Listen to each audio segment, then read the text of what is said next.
already in Porto, 40%. Yeah. For example, like the Turkish government allows if people just invest in low density population area.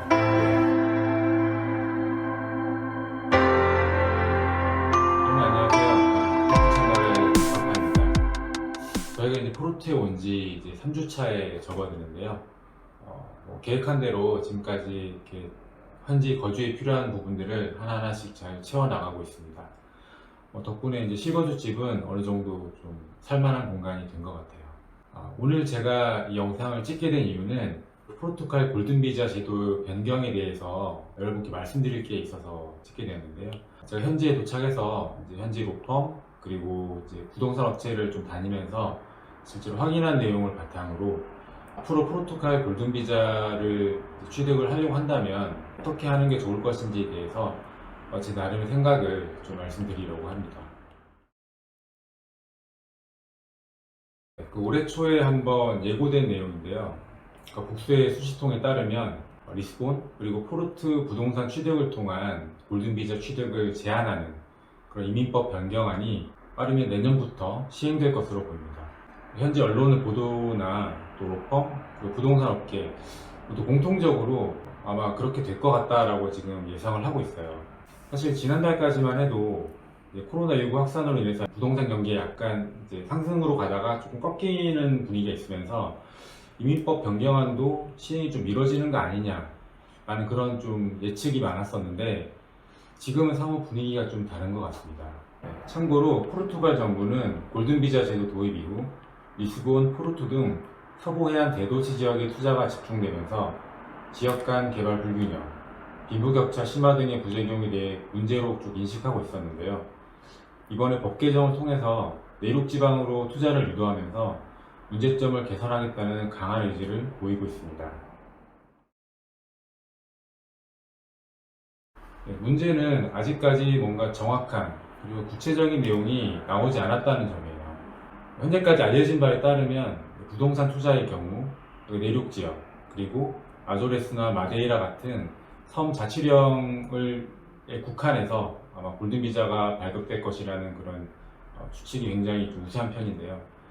사실 50만 유로 조건만 없어지는 건지 또 리스본 포르투 지역을 제한한다면 그 근교 지역 어디까지 커버가 되는 건지 또 다른 투자 조건 같은 경우 변화는 없는지 이런 것들에 대해서는 아직까지 좀 정확한 내용이 좀 나오진 않은 것 같아요. 때문에 지금 현재 포르투갈의 투자를 고려하는 투자자 입장이라면 굉장히 답답하게 시간만 흘러가는 그런 상황이라고 볼 수 있죠.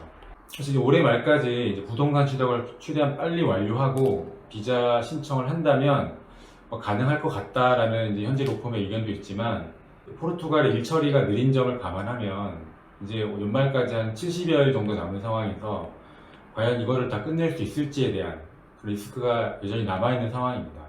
만약에 50만 유로 조건으로 리스본이나 포르투 지역에 연말까지 투자를 했는데 현재 일처리가 늦어져서 이게 내년으로 미뤄져 버리면 투자했는데도 불구하고 골든비자 취득이 막히는 그런 리스크가 아직까지 여전하거든요. 만약 올해를 넘기고 뭔가 확정적인 내용이 나온 뒤에 내년에 투자를 계획한다면은 아무래도 그런 비자 수속의 안전성 부분은 좀 더 확보를 할 수 있겠지만 대신 리스본과 포르투 지역에서 누렸던 그런 높은 투자 수익률은 어느 정도 좀 포기해야 하는 그런 상황이 될 것 같습니다. 요약하면 이렇게 정리할 수 있을 것 같아요. 뭔가 좀 리스크를 감수하고 투자 수익률과 골든비자 취득 두 마리 토끼를 다 잡기 위해서 올해 안에 이제 투자를 시도를 할 것인지 아니면 내년에 나오는 법안 내용을 보고 안전하게 골든비자 소속을 진행할 것인지 이 두 가지 측면에서 말이죠. 좀 더 쉽게 얘기하면 투자 수익률 대 안전한 비자 소속의 딜레마가 존재하는 그런 상황이라고 볼 수 있습니다.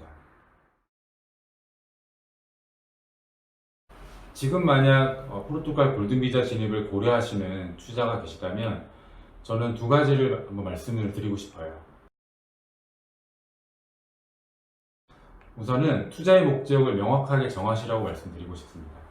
그러니까 투자 수익률이냐 안전한 비자 수속이냐 이 두 가지 중에 지금은 취사 선택을 해야 하는 상황인 것 같아요.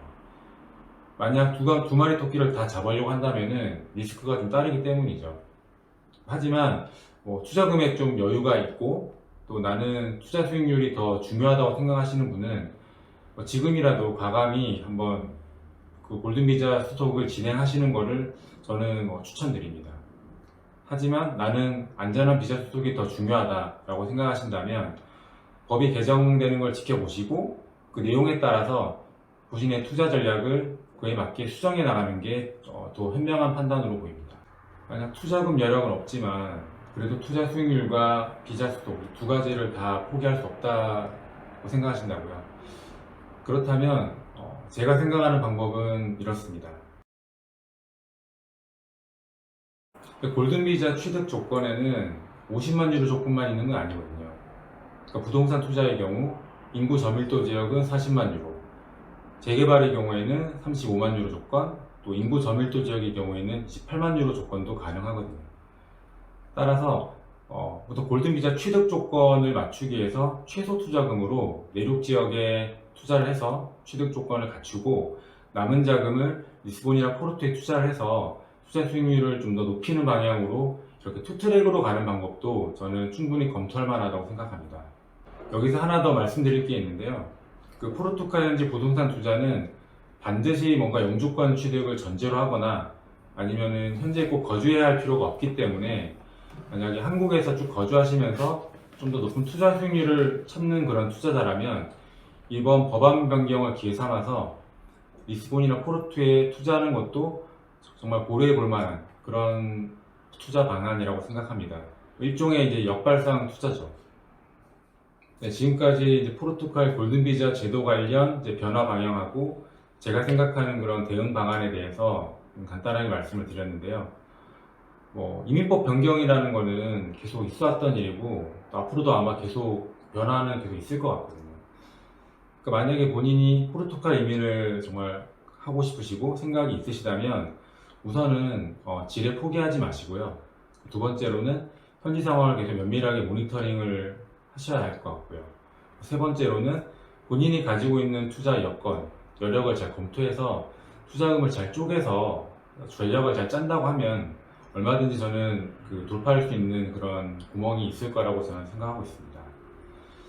우선 지금까지 제가 지금까지 와서 제 파악한 내용을 위주로 말씀을 드렸는데 앞으로도 제가 골든비자 관련 법안 변경 이후 내용이나 현재 부동산 동향에 대해서 지속적으로 파악을 해서 여러분들께 빨리빨리 신속하게 유튜브를 통해서 업데이트 드릴 수 있도록 하겠습니다.